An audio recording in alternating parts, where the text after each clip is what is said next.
Hola, hola, hola, ¿cómo están? Feliz y bendecido lunes, ¿cómo andan? Espero que muy bien. Bueno, acá estamos en un nuevo encuentro de lectura en vivo, en un horario un poco inusual, pero bueno, es el momento que tengo disponible hoy para compartir con ustedes un poquito de lectura de este hermoso libro que ya voy por más de la mitad.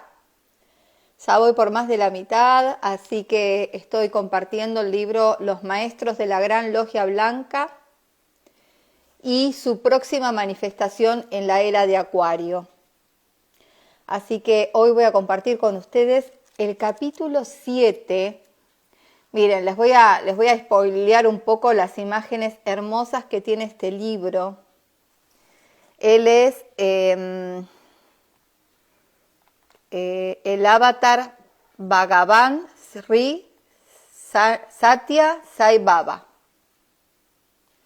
Pero miren la imagen que les quiero compartir. Miren esta maravillosa imagen del maestro Kutumi. No, me quedé impresionada con estos dibujos. Este es el maestro Morya, o Moria, Morya. Por acá está también, obviamente, no podía ser de otra manera, Jesús. Bueno, acá está la tan mencionada Madame Blavatsky. Y este es el conde Saint Germain, anterior encarnación de Rákóczi. O sea que Rákóczi en una encarnación anterior fue el maestro, el conde Saint Germain. Bueno, hoy vamos a estar hablando de todas estas personalidades y algunas que otras más. Vamos a ver hasta dónde llego a leer porque es bastante largo el capítulo 7. Vamos a comenzar hablando del maestro Moria o Morya, como, bueno, depende del lugar donde se encuentren, cómo lo pronuncian. Esperen que pongo acá el título, así los que entran luego saben que estoy leyendo. Ahí estamos, lo dejo por acá fijado. Y bueno, ahí estamos, perfecto. Bueno, voy a comenzar entonces con el capítulo 7, el maestro Morya. Y dice, la primera encarnación de este maestro, mencionada por C.W. Leadbetter, se encuentra en América del Norte, hacia el año 22.600 a.C. En aquella lejana época fue rey de Toyocalti, véase la vida correspondiente al maestro K.H. En el año 19.500 fue emperador de la China occidental, pero no ha podido ofrecerse ninguna otra precisión. Volveremos a encontrar al maestro El Morya encarnándose numerosas veces en este gran país de Asia Central, especialmente en el marco de las grandes migraciones arias, de las que fue uno de los principales guías. Por su afinidad con el departamento de Manu Vaibhastha, el Noé bíblico y el genitor de las razas. Es así como en los alrededores del año 1875 a.C., el maestro Morya, que designaremos obviamente como M, vivió en esta gran región sagrada, que fue la primera cuna de la quinta raza madre, la raza aria. Esta se encontraba en la costa del mar central asiático, que ocupaba antes del último cataclismo que hundió a la Atlántida, lo que es hoy día el desierto de Gobi. El Manu Vaibhastha había instalado allí su colonia tras un intento infructuoso realizado en las altiplanicies de la Arabia Central, y después de un largo periodo de incubación y muchas vicisitudes, la raza había llegado a ser grande y poderosa. Por otra parte, sabemos que en estas regiones han florecido y se han desarrollado grandes civilizaciones de las que ya se han descubierto varias ruinas, sobre todo en el desierto de Gobi. El Manu se había encargado varias veces para proteger y preservar la pureza de esta nueva raza. A este efecto, instituyó ciertas reglas de vida y ciertos mandamientos que más adelante fueron objetos de obra hindú sobre las leyes de Manu.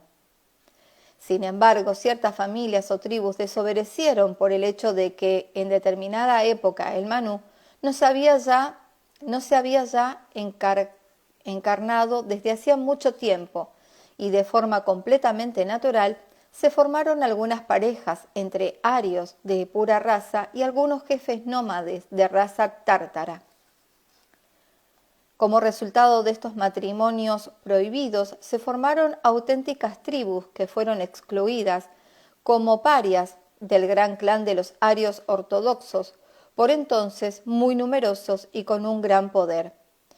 Estos parias acabaron por exiliarse a los valles que rodearon las montañas del norte.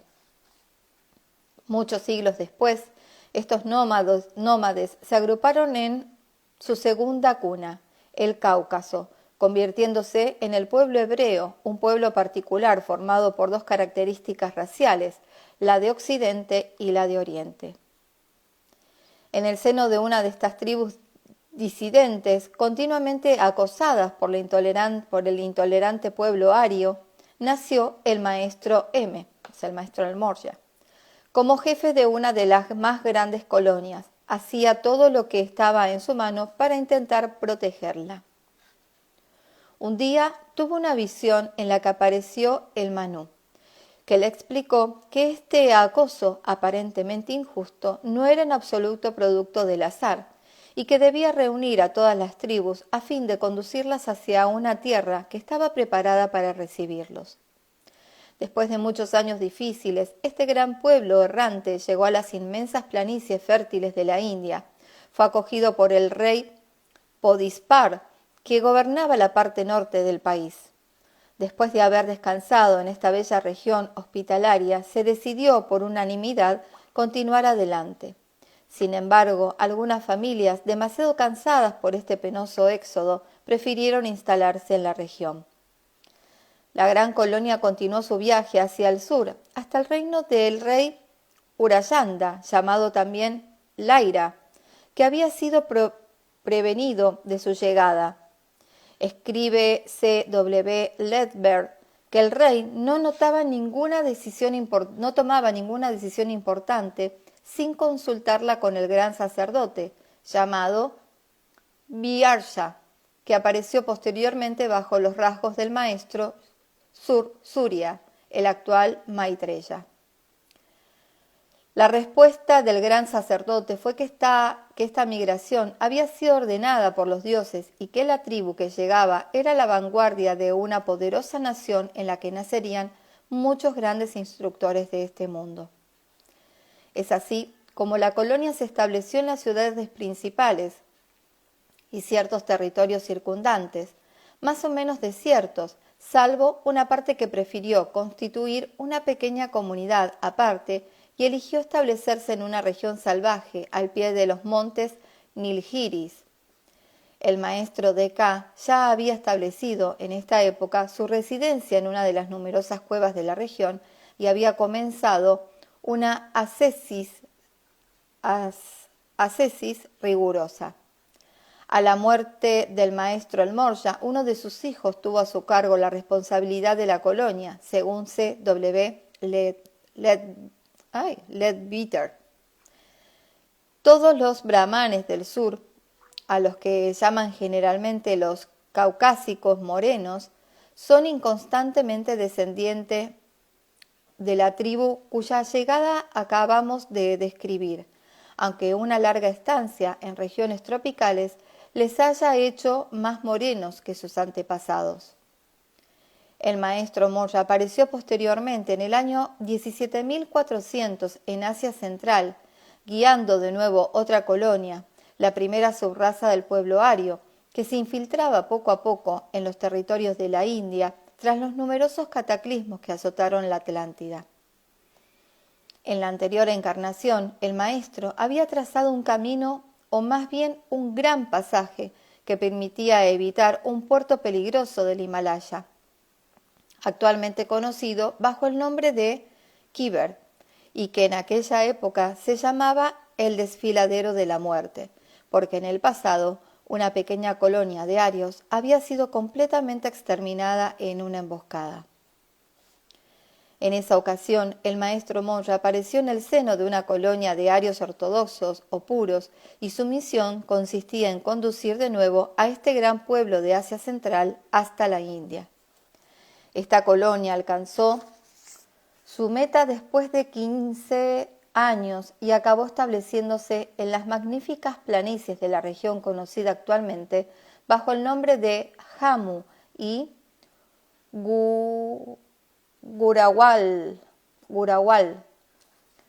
Se instaló el inmenso campamento compuesto especialmente por mujeres y niños. Sin embargo, era necesario volver a partir y el maestro Morya dejó una guardia eficaz para protegerlos. La colonia volvió a ponerse en marcha y encontró antiguas tribus de arios definitivamente instalados y que muchas veces habían adoptado parcialmente las costumbres del país. Finalmente, el grupo acabó por establecerse en el actual Punjab, así como el territorio de Assam y al norte de Bengala, mientras que el maestro Morya, seguido por una parte de su colonia, se estableció en la actual Delhi, a donde llevó los elementos de una nueva civilización y en donde se creó bajo su dirección la gran ciudad de Ravipur. En el año 16.936, el maestro Morya se encarnó en la última isla del Imperio Atlante, Poseidonis, de la que habla Platón. El maestro era en esa época un emperador tolteca. Otro gran personaje tenía allí una posición importante. Se trata del gran sacerdote Surya, que era venerado en todo el imperio. En esa misma época estaba encarnada una gran parte de los maestros que formaban la actual Gran Fraternidad Blanca. Entre los principales, el maestro K.H., el maestro Jesús, el maestro Rakotsi, que fue gobernador de la ciudad de las Puertas de Oro y que murió en el año 16.811. El maestro Morya reapareció hacia el año 15.900 como jefe de un gran ejército y guía espiritual del pueblo ario. Esta vez se estableció en el centro de Bengala y dejó a su hijo, el actual maestro Júpiter, en el trono, mientras que él se retiró del mundo. Pocas informaciones precisas se dan sobre las encarnaciones siguientes. Sin embargo, interesarán al lector atraído por el aspecto histórico de la vida de los maestros. En la India vivió una encarnación hacia el año 12.800, así como otra en Perú 7 siglos después. A continuación, fue emperador en China hacia el año 10.800. Después, Mahará en la India hacia el año 8.700. Faraón en el año 6.900. Y después de nuevo Mahará en la India hacia el año 5.600. Por supuesto, también se produjeron otras encarnaciones, además de las que menciona C.W. Leadbeater. El maestro apareció de nuevo en el año 4900 en la India y después bajo la personalidad del faraón Ounas y como rey de Goulas en Creta Oriental. Finalmente fue rey de Benarés, Varanasi, en el año 4032. Así se acaba la lista de algunas de las encarnaciones del maestro El Morya, extraída de la obra que he resumido intentando conservar lo esencial. Como hemos podido comprobar, el maestro Morya fue muchas veces el líder principal del pueblo ario, así como el soberano de varias grandes naciones de Asia y de India, a las que dio su nombre. Ciertos periodos llevaron el sello de su influencia y su nombre figura incluso en algunos textos sagrados. Por ejemplo, en el Vishnu Purana se dice que existió un rey llamado Moria. Se trata efectivamente del maestro Morya, bajo la dinastía de Surya, que gracias a las técnicas de yoga habría permanecido vivo hasta nuestros días y habitaría en una ciudad de los Himalayas llamada Kalapa. El texto dice que es él quien restablecerá en el futuro la raza de los Kshatriyas de la dinastía solar. Esta ciudad no es desconocida y según la enciclopedia sánscrita sería el Vachaspatiya situado en el Tíbet. Este concepto de restablecimiento del pueblo de la India se encuentra igualmente en el Vayu Purana y en el Matsya Purana. Este último texto menciona que en toda la India reinaron 10 Mauryas. Esotéricamente se trata de la acción del ashram del maestro el Maurya, que en el futuro será esencial y coincidirá probablemente con la venida del maestro el Maurya como Manu de la sexta raza. La historia de la India menciona que el nombre de Chandragupta no parece que exista ninguna prueba de que el maestro Maurya se haya encarnado en esta línea de responsables de la dinastía de los Mauryas, Chapadrupta, en ningún otro. Rey indio de Madaga, 322-298, como fundador de la dinastía de los Maurya.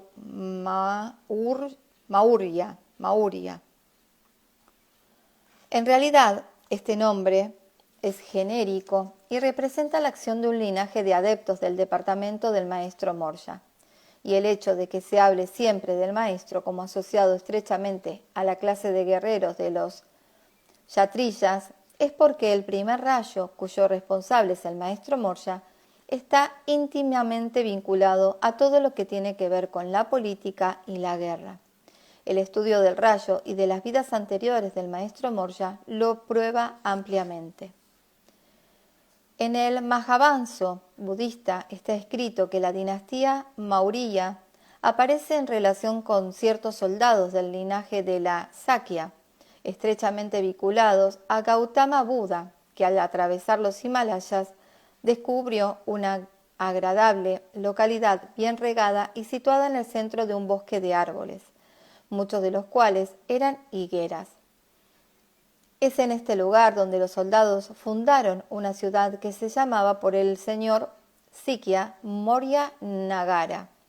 Numerosos sabios del budismo ortodoxo dudan de la autenticidad del texto. Sin embargo, se trata realmente de un lugar privilegiado en el que se reunieron los grandes brahmanes iniciados y es esta ciudad la que posteriormente dio origen a Mori, nombre de una tribu Rajputa. Esta narración es verosímil, puesto que también se dice que los príncipes de la ciudad de Mori fueron llamados Maurya. Es en esta clase de príncipes Rajputas donde nació el maestro Maurya y es ese mismo cuerpo el que posee en la actualidad. El coronel Todd considera a Maurya como corrupción de Mori, nombre de una tribu Rajputa. De hecho, nada de esto es cierto, puesto que ciertos archivos que he podido consultar mencionan el nombre de Maurya durante el periodo Lemur y muchas otras naciones anteriores, incluso a los textos hindúes, se asimilan a su nombre. La influencia de este maestro es inmensa y en muchos cambios de la historia del mundo aparece y desaparece, después de haber intentado en la medida de sus posibilidades, es decir, teniendo en cuenta el libre albedrío de la humanidad, adaptar la historia de los hombres al plan de la jerarquía. El maestro Maurya en Oriente Medio. El maestro Maurya aparecerá después como consejero secreto de Omri, rey de Israel, 884-874, vencedor del usurpador Zimri. Este rey Omri fundó Samaria a partir del nombre del maestro, es decir, Samaria, la Maria o Moria. Cuando Samaria fue conquistada por Sargón II de Asiria en el año 721, Sus habitantes fueron deportados y reemplazados por colonios babilónicos y arameos, que más tarde dieron origen al pueblo de los samaritanos. No hay que extrañarse cuando nos enteramos de que una orden muy secreta, la de los buenos samaritanos, tenía como jefe al mismo maestro Moria. Los samaritanos eran muy bien despreciados por los judíos por el hecho de que aquellos solo admitían en las escrituras el Pentateuco de Moisés, y actualmente algunos afirman estar en posesión de textos originales de la época de Moisés, que fue reconocido como una encarnación del maestro Moria. Como podemos comprobar, las coincidencias son muy numerosas. Para no vislumbrar en cada momento la influencia beneficiosa de uno de los mayores guías de nuestra tierra. Se ha dado pocas informaciones que puedan develarse relativamente a la acción del maestro Moria en Oriente Medio. Sin embargo, se sabe por su iniciativa que fundó hace varios siglos una escuela de misterios que se encontraba en la región que rodeaba la actual Jerusalén. Toma a tu hijo, a tu único, al que amas, Isaac, y ve al país de Moria. Génesis 22,2. Este templo de misterios se encontraba en el monte Moria, donde se halla situada actualmente la mezquita de Omar. También es sobre este desplazamiento sagrado donde el rey Salomón, un gran iniciado de la gran fraternidad blanca, construyó su templo según medidas que procedían de la gran escuela de los misterios de Amarna, en Egipto. Igualmente, fue en este lugar donde su padre, David, tuvo una visión. El monte Moria era para los judíos el centro del universo. Es también un lugar privilegiado, sagrado para los musulmanes, desde que Mahoma lo visitó en espíritu y desde esa roca ascendió a los cielos. Una investigación profunda de estos datos elementales confirmaría esta hipótesis y permitiría obtener revelaciones muy enriquecedoras sobre la vida mística del maestro Moria. En una reciente encarnación, el maestro nació en los alrededores del año 1500 a.C., cerca del Cairo. Estableció una pequeña colonia de arios en el distrito de Fayum, en cuyo centro se encontraba un lago de una belleza maravillosa que también se llamará Moires, un recuerdo del maestro Moria. Es igualmente él quien, según los escritos del Dr. H.S. Lewis, introdujo el valor espiritual del bautismo. El empleo del agua para la purificación en un sentido simbólico o cósmico había sido introducido en los ritos y ceremonias de la Gran Fraternidad Blanca de Egipto por un maestro conocido bajo el nombre de El Moria. Fue uno de los más grandes avatares de la época primitiva de la fraternidad, y fue ese mismo gran avatar el que introdujo el bautismo público para el renacimiento espiritual, organizando sus ceremonias en las orillas de los lagos Moiris, en la provincia de Fayum, que fue el centro de una de las más antiguas civilizaciones evolucionadas de Egipto. Bien, vamos a pasar a Moisés. Llegamos ahora a la encarnación más conocida del maestro Moria. Esta existencia tuvo lugar en el cuerpo de aquel que fue llamado Moisés, cuyas fechas de nacimiento y de transición todavía son discutidas, si es que esta última tuvo lugar, lo cual no es seguro. Moisés fue un israelita que, siendo bebé, fue salvado de las aguas del Nilo por una princesa egipcia que lo recogió y lo adoptó. Vivió, por tanto, en Egipto y pudo, gracias a su inteligencia y a su grandeza espiritual, acceder a los más elevados niveles del conocimiento secreto, custodiado por los grandes sacerdotes, los Querihebs. Conociendo desde muy joven su verdadera identidad, tenía una gran compasión por su pueblo reducido al estado de esclavitud. Después de haber matado a un egipcio que maltrataba a uno de los suyos, se puso a salvo en el país de Madián, en donde vivió durante 40 largos años. 40 es el número de la preparación para la gran obra. A su llegada a este nuevo país, salvó de una banda de malhechores a las 7 hijas del sacerdote Jetro y acabó casándose con la menor, llamada Séfora, que le dio un hijo al que llamaron Gersón, porque según dijo Moisés, soy un emigrado en tierra extranjera.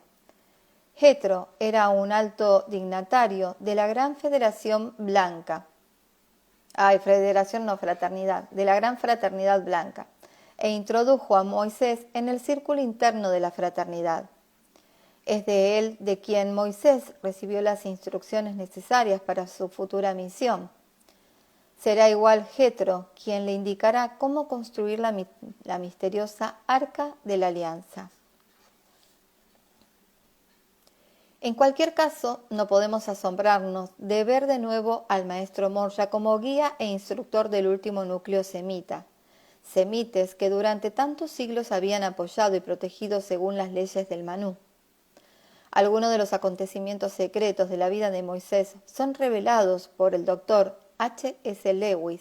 Este último escribe que Flavio Josefo, autoridad digna de fe, cita un pasaje de Manetón, en donde se encuentra una interesante referencia a Moisés, descrito como un iniciado en los misterios de la Gran Fraternidad Blanca. Moisés, hijo de la tribu de Levi, instruido en Egipto e iniciado en Heliópolis, se convirtió en gran sacerdote de la fraternidad bajo el reinado del faraón Amenofis.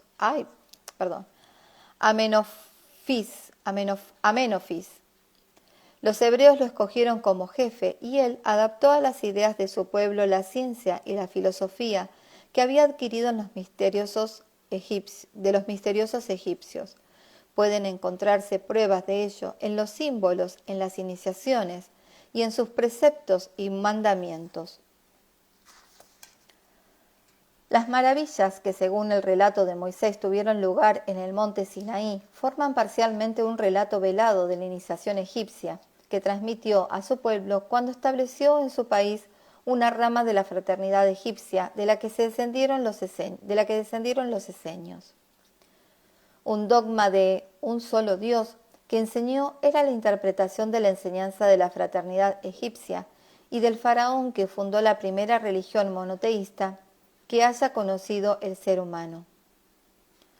Las tradiciones que estableció no eran conocidas totalmente, salvo por algunos pocos, y fueron preservadas en los arcanos de las sociedades secretas como los terapeutas de Egipto y los esenios.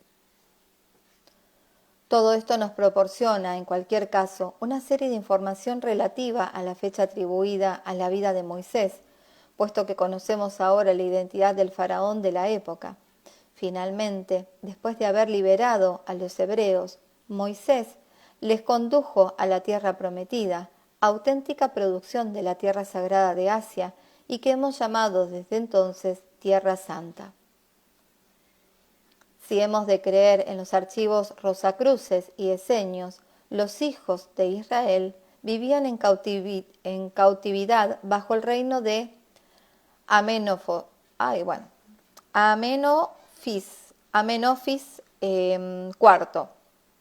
Hemos de recordar también que era miembro eminente y un gran avatar de la logia muy secreta que se estableció en Egipto por el faraón Tutmosis III, el maestro K.H. Fue Amenofis IV, conocido bajo su nombre de Akenatón. Este nombre ya me suena más conocido. El nombre de Akenatón, el que se puso a la intolerante orden sacerdotal de Tebas. Fundó de nuevo una religión monoteísta, como lo había prevalecido en Egipto antes y poco después de la dinastía instaurada en el año 13.500 a.C. por el Menú Menés. El doctor H.S. Lewis escribe: fue también Amenofis IV, a quien Moisés acudió para obtener ayuda con el objeto de conducir a las tribus de Israel fuera de Egipto. Y fue gracias a la ayuda dada por Amenofis IV y por la gran fraternidad blanca como las tribus de Israel escaparon de la orden sacerdotal egipcia y cómo pudieron viajar con seguridad. Bueno, acá están las imágenes, que cualquier cosa después las muestro. En esta encarnación, el maestro Morya, encontramos numerosos puntos comunes con la cualidad y la energía de la logia a la que está afiliado y que, como hemos dicho, está dirigida por el Manú, que dejó personalmente las normas y los mandamientos a los primeros hebreos. Igualmente Moisés, su representante, dio 10 mandamientos a este pueblo, rico en promesas de futuro, aunque testarudo, porque tenía dificultades para plegarse a la disciplina del control de los sentidos y para encaminarse hacia la meta que le había sido asignada. Esta meta consistía fundamentalmente en la adquisición de un perfecto control de la mente, característico del pueblo ario. Los semitas tenían todavía fuertes instintos y estaban demasiado dirigidos por los impulsos emocionales, simbolizados por el elemento móvil del agua lunar, signo que se puede encontrar a lo largo de toda la vida de Moisés. En primer lugar, él mismo fue salvado de las aguas. Después, salva a las 7 hijas de Jetro, 7 influencias lunares y emocionales. Jetro no tenía hijos, sino solo hijas. Así pues, Moisés les proporcionó la posibilidad de extraer el agua de la sabiduría de los pozos del conocimiento oculto. Se casa con Séfora, nombre que significa onda brillante. Además, es la mayor la que representa el conocimiento trascendido o la pasión convertida en aspiración. Este matrimonio con la hija de Jetro, el iniciado, simboliza la filiación de Moisés a la tradición primordial. Finalmente, hace que su pueblo atraviese las aguas del mar a pie, para conducirles durante 40 años por el desierto andiente y árido, acción de secar las pasiones. Desgraciadamente, el pueblo hebreo cometerá el mismo error que había cometido hacía siglos en la época en la que Manú los había dejado. Una vez, en ausencia de Moisés, la naturaleza impulsiva de la pasión va a tomar el mando y, acordándose del pasado de los hebreos, adorarán al becerro de oro y celebrarán los ritos orgiásticos de la antigua tradición atlante. Esotéricamente, esto significa que rechazan la era de Aries que Moisés instituye y regresan a la adoración de los ídolos de la era de Tauro, que lentamente está muriendo. Es inútil decir más sobre Moisés, salvo que fue acompañado en todo el periodo de largo éxodo, así como en el pasado, por un gran número de designatarios de la Gran Fraternidad Blanca, y sobre todo por uno de los más grandes que posteriormente será conocido bajo el nombre de Jesús de Nazaret. Se trata de Josué, hijo de Num, a quien Moisés impondrá las manos, transmitiéndole mediante la iniciación la capa de la tradición y los poderes de su elevada función. Después, Yahvé habló a Moisés aquel mismo día y le dijo: sube a esa montaña de los Abarim, al monte Nebo, que está en el país de Moab, frente a Jericó, y contempla la tierra de Canaán, que yo doy en propiedad a los hijos de Israel. En el monte al que vas a subir morirás y te irás a reunir con los tuyos. Nebo se llama así por el planeta Mercurio, planeta de los mensajeros y dios de la sabiduría secreta y oculta. Existía en esta época una hermandad oculta consagrada a Nebo, los nazarenos. Estos habitaban en el monte Líbano, donde Jesús enseñó a un grupo de iniciados después de su resurrección. Moisés muere en esta montaña que custodia una tradición secular y no espera la tierra prometida. Podríamos preguntarnos por qué. Los archivos ocultos parecen sugerir que Moisés ya no estaba vinculado al destino de los hebreos, quienes, a partir de este momento, debían de adaptarse a las nuevas normas y prepararse para aceptar la era de Piscis, Esta es la razón por la que fue Josué, hijo de Nun, el futuro Jesús, el que los tomó a su cargo. Cuando el maestro Morya volvió al seno de este gran pueblo, bajo los rasgos de una asceta, su misión concernía menos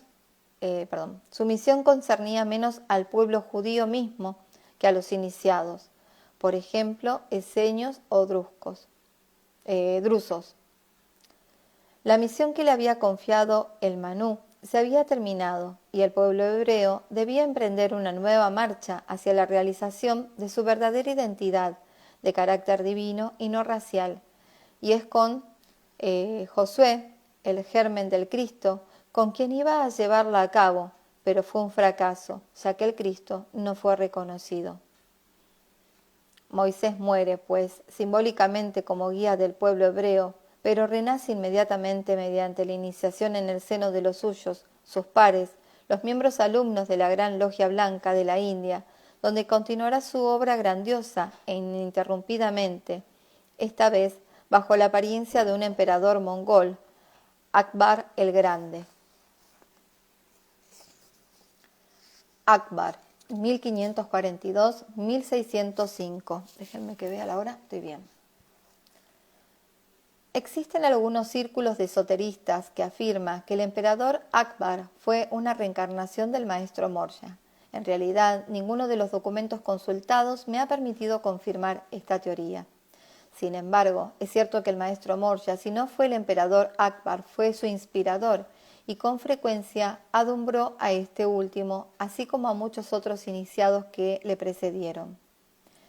Dicho esto, fue el espíritu del maestro Morya el que actuó a través de la vida excepcional de Akbar, y sea cual fuere la verdad a este respecto, no me parece superfluo escribir algunas palabras de este gran emperador adorado, con toda razón por unos, y criticado injustamente por los ignorantes y los supersticiosos.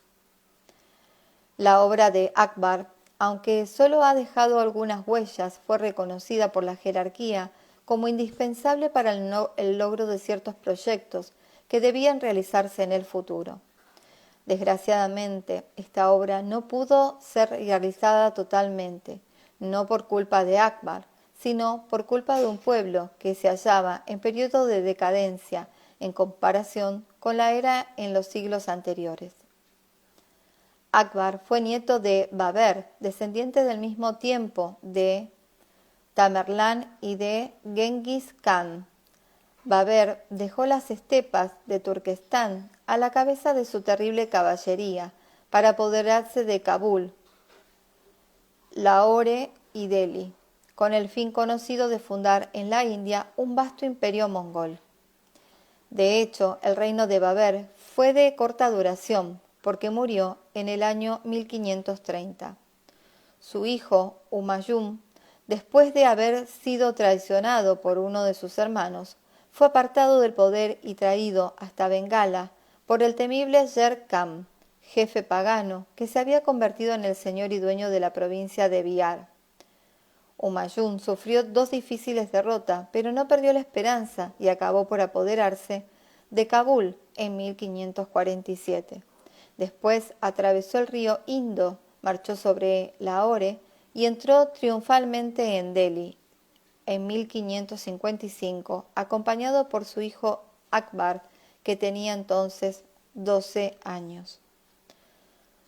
Tras la muerte de su padre, Akbar le sucede bajo la tutela de su preceptor Bairam Khan, de quien se cuenta que estaba celoso por su papel respecto a Akbar. Será necesario, pues, proporcionar al nuevo emperador un nuevo preceptor persa, Mir Abdul Lati, que le enseñó el principio de Sulh y Kul, tolerancia universal. Este maestro tiene ya ante sí un discípulo totalmente preparado, ya que Akbar fue educado e instruido en el arte de la guerra y tuvo la oportunidad de tener en la persona de su madre, llamada María Samani, una consejera discreta y muy eficaz. Dentro de la tradición se le considera como una mujer iniciada, de una inteligencia excepcional y cuya misión fuera de preparar a Akbar en el mayor de los secretos para su futuro papel en el plano religioso y en el plano político. A la muerte de Bairam Khan en 1561, Akbar comenzó solo una política de conquista para poder restablecer el imperio de la India con el fin de hacer progresar a esta gran nación y de protegerla contra sí misma, es decir, contra la superstición y la pobreza, la diversidad de doctrinas y la intolerancia de ciertas castas. Akbar tuvo un extraordinario valor y una inteligencia poco común.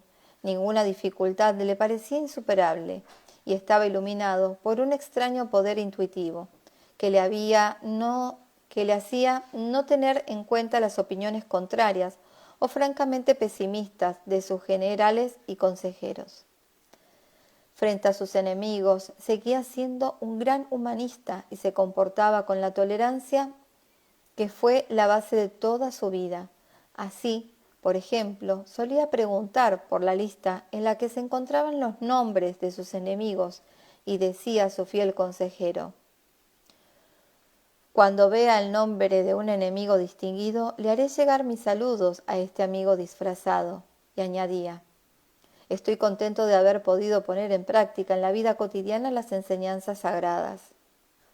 En efecto, aunque Akbar sea un guerrero, es sobre todo un místico y un humanista, cuya meta es la de realizar una gran fraternidad entre todos los hombres, y para reunir a sus súbditos bajo un mismo ideal, Akbar emprende la tarea de reunirlos en el plano político. En 1555 obtiene una victoria sobre los terribles guerreros Rajputas que se hallaban parapeteados en una fortaleza impenetrable. Akbar hace enormes concesiones y vuelve a otorgar al país conquistado el derecho de ser gobernados por los mismos que él ha vencido, si se someten a sus leyes. Buscando sobre todo la paz, Akbar llega incluso a tomar una princesa Rajputa como esposa. Además, en el colmo de todas las leyes de la guerra, se verá a numerosos vencidos ocupar altas funciones en sus gobiernos. Akbar suprimió algunos impuestos, intentó regular la práctica del matrimonio de los hijos y el sistema de los dotes importantes. Hizo también todo lo posible para eliminar la cruel costumbre del sati, que consistía en la autoinmolación en la hoguera funeraria de las jóvenes viudas hindúes, junto con su marido fallecido. Terrible eso. Akbar era muy aficionado al arte. Creó un gran taller de pintura en la capital. La especialidad de esta escuela era el retrato y la iluminación de manuscritos bajo la dirección de Mir Sir Ali y de Abd Samad. Gran administrador del arte cristiano, Akbar mandó a reproducir numerosos grabados y cuadros europeos. Para mostrar el espíritu de tolerancia que caracterizaba su fe, otorgó un territorio a los Sikhs, territorio conocido hoy día bajo el nombre de Amritsar, que se convirtió en el lugar privilegiado de la tradición sikhi, marcada también por un idéntico espíritu de unidad entre el hinduismo y el islam. Sin embargo, las luchas recomenzaron en 1572 a causa de la conducta hipócrita de Rana Pratap. Ese mismo año, Akbar anexiona Gujarat y la Pacífica. En 1576 logra vencer al rey Bengala y une este estado con Orissa en 1592. Su transición, o sea, fallecimiento, en 1605 le impide anexionar igualmente los resultados de Deccan. Akbar el místico. Akbar tenía la costumbre de detenerse en un pequeño pueblo llamado Sikri para rezar. En el pueblo, ese lugar ya le había proporcionado una gran iluminación. Cuando se dejaba tiempo para meditar, iba a rezar junto a la tumba de un gran maestro espiritual. Este sabio era el fundador de una orden sufí. Su nombre era Kaja-ud-Din. Vivió en el 1141 a 1236.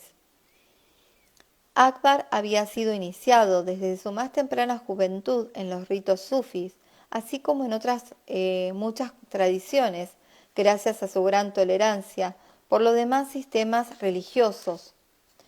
A este respecto, admitía que la forma podía parecer distinta, pero que el fondo, la esencia, era único. Es así como recibió la iniciación de un brahman que pertenecía a la tradición oculta de una logia del Tíbet.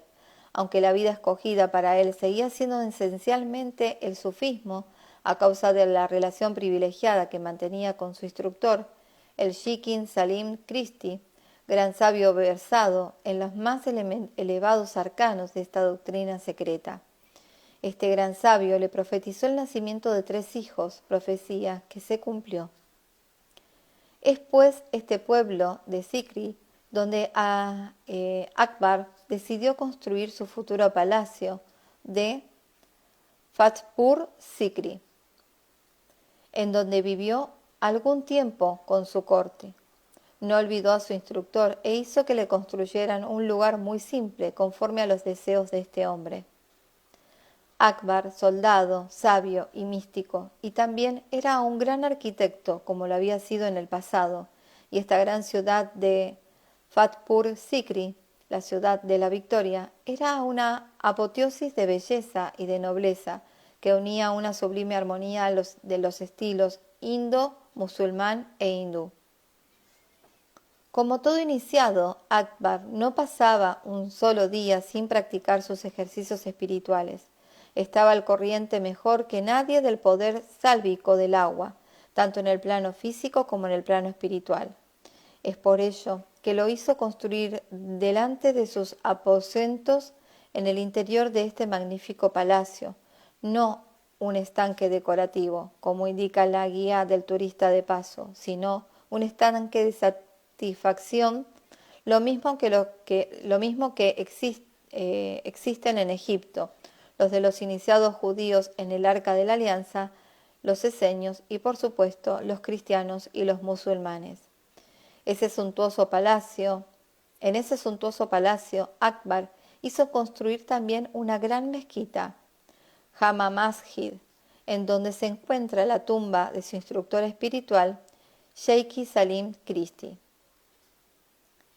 En la verde región de Agra, Akbar emprendió la construcción de la entrada occidental del fuerte llamado la Puerta de Delhi, 1565, y en Delhi edificó una sepultura real para su padre y otra para el emperador Sher Shah. También emprendió la construcción de Allahabad. Akbar estaba dotado de una memoria extraordinaria, lo que le permitió adquirir rápidamente una suma fantástica de conocimiento, porque mantenía muchas relaciones con poetas, sabios, artistas y místicos. Todos eran especialmente acogidos y altamente estimados en su reino. Le gustaba sobre todo dialogar sobre temas religiosos. Es por esta razón por la que hizo construir en su palacio de Fatehpur Sikri un lugar de adoración, donde reunía a los eruditos y a los doctores de diversas confesiones como los hindúes, jainistas, parsis, budistas o cristianos. Por otra parte, era un apasionado igualmente de las ciencias de las estrellas, consultaba muy regularmente a los mejores astrólogos hindúes y musulmanes, y con ellos estudiaba esta ciencia que en aquella época todavía era muy practicada. Akbar hizo algo más que reunir las diferentes tendencias religiosas, ya que intentó unir al pueblo por medio de la cultura. Así, hizo traducir al persa las obras maestras de la literatura india y formó una biblioteca excepcional en la que se encontraban las obras más raras de la historia, del arte y del misticismo. Su fe en su mundo perfectamente unido le inspiró la idea, bien anclada desde su infancia, de crear una nueva orden religiosa y desde 1575 rogó sin cesar hasta que recibió la inspiración espiritual que le permitió realizar su proyecto. Es así como 4 años después promulgó un decreto de infalibilidad que le convertía en el guía espiritual del imperio. Hizo esta síntesis reuniendo todo lo que era común a todas las religiones. De hecho, no deseaba en absoluto crear una nueva religión, sino unir las que ya existían en el teísmo puro, fuertemente influenciado por el Bhakti Yoga hindú, el yoga de la devoción. Sin embargo, tras su muerte, terminó la época de tolerancia y se impuso de nuevo la ortodoxia islámica. Es el mismo Akbar quien comenzó la construcción de su mausoleo en Sikandra, que fue acabado por su hijo Jahangir en 1613. Desgraciadamente, y como lo que ocurre frecuentemente a las tumbas de los grandes seres, el mausoleo fue saqueado. Eso es lo que se dice oficialmente por los Haqs de Barampur en 1761 y sus huesos fueron dispersados. Qué pena. Ay, espero llegar. A ver, que ya termina. El maestro Moria en la actualidad. El maestro Moria ha trabajado desde hace muchos siglos en estrecha colaboración con el Manú y será él quien asumirá esta alta función para la sexta raza madre en el futuro. Como los demás maestros, tiene un aspecto noble, es alto y parece un gran conductor de hombres.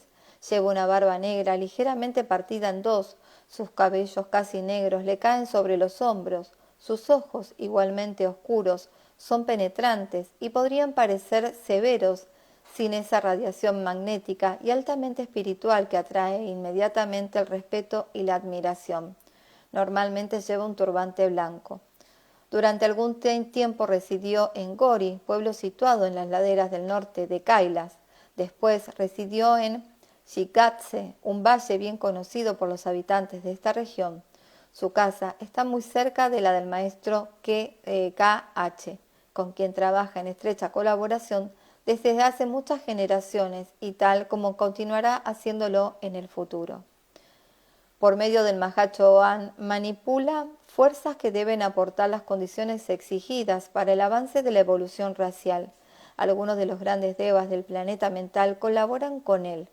3 grupos de ángeles trabajan con él en los niveles mentales y en estrecha relación con los devas de importancia menor que vitalizan las formas pensamientos y que mantienen así en vida las formas pensamientos de los guías de las razas, para el bien de toda la humanidad. El maestro Moria fue inspirador de una serie de obras que tratan del Agni Yoga o Yoga del Fuego, obras que fueron escritas por Elena Roerich y cuyo objetivo es el de preservar una nueva vía por medio de un grupo de discípulos para que esta fuerza de fuego cósmico del que son responsables él y el Mahachohan pueda descender sobre nuestra tierra y encontrar una justa dirección. Este fuego inaugura la era de la mujer, la era de Maitreya, por el hecho de su relación particular con la Kundalini planetaria, así como los grupos de devas ya mencionados. La logia o ashram del maestro Moria cuenta con un gran número de alumnos europeos y americanos. Como jefe de todos los movimientos y de todas las escuelas esotéricas, trabaja en estrecho contacto con estas, así como con los grandes ideales políticos. Así pues, algunos de sus discípulos trabajan actualmente en la elaboración de la Europa unida. Con ocasión del esfuerzo que emprendió con el maestro K.H. para divulgar al mundo occidental un gran número de conocimientos antiguos, mantenidos muy en secreto, apareció con frecuencia en su forma física ante Madame Blavatsky y el coronel Olcott, así como ante algunos miembros responsables de la Sociedad Teosófica. Madame Blavatsky mencionó muy frecuentemente su encuentro con él en Londres en 1851 en Hyde Park, con ocasión de la primera gran exposición internacional. Actualmente la logia del maestro Morja y los de los demás maestros se preparan para la venida al plano físico denso de los miembros elevados de la jerarquía, que a su vez preceden y preparan la nueva venida del Cristo en la tierra. Otra tarea de gran importancia se refiere a la llegada de un grupo de avatares sistemáticos cuya fuerza será canalizada por un triángulo de fuego y de luz compuesta por el Cristo, el Manú y el Maestro Morja. Desde él, esta fuerza se convertirá en la jerarquía y después en la humanidad, en provecho de la evolución de las unidades de conciencia de los pueblos y de las naciones. Por su nota cósmica particular, esta fuerza permitirá, entre otras, hacer resonar en nuestra Tierra la octava de la unidad y la síntesis en todos los ámbitos de la vida manifestada. Bueno, hoy conocimos al maestro Morja en todas sus facetas. Creo que, a ver, en esta lámina yo creo que lo tengo. A ver, Maestro Jesús, Kutumi, sí, el Morja, ¿ven? Acá lo mencionaba así, ¿no? Con la barba. Sí, tiene como ojos, pero si miran bien los ojos, tanto del Maestro Morja, de Saint Germain, tienen unos ojos como muy tiernos, Maestro Jesús y Kutumi. Maestro Kutumi. Este sería el Morja. Hermoso, a mí me encanta. Bueno, de él estuvimos hablando hoy, estuvimos conociendo todas sus encarnaciones. Así que, bueno, gracias, me leí todo. Tengo la garganta reseca y no me traje agua. Muchas gracias a todos los que estuvieron viéndolo en vivo, a los que lo van a ver después. Recuerden que está la playlist en YouTube. Ayer ya me puse a hacer la tarea y pude ir poniendo todos los capítulos dentro de esa carpetita. Así que bueno, ahora subo y ya lo voy a compartir también en YouTube. Gracias a todos los que estuvieron, a los que lo van a ver después. Que tengan un feliz y bendecido día. Nos vemos. Chao, chao.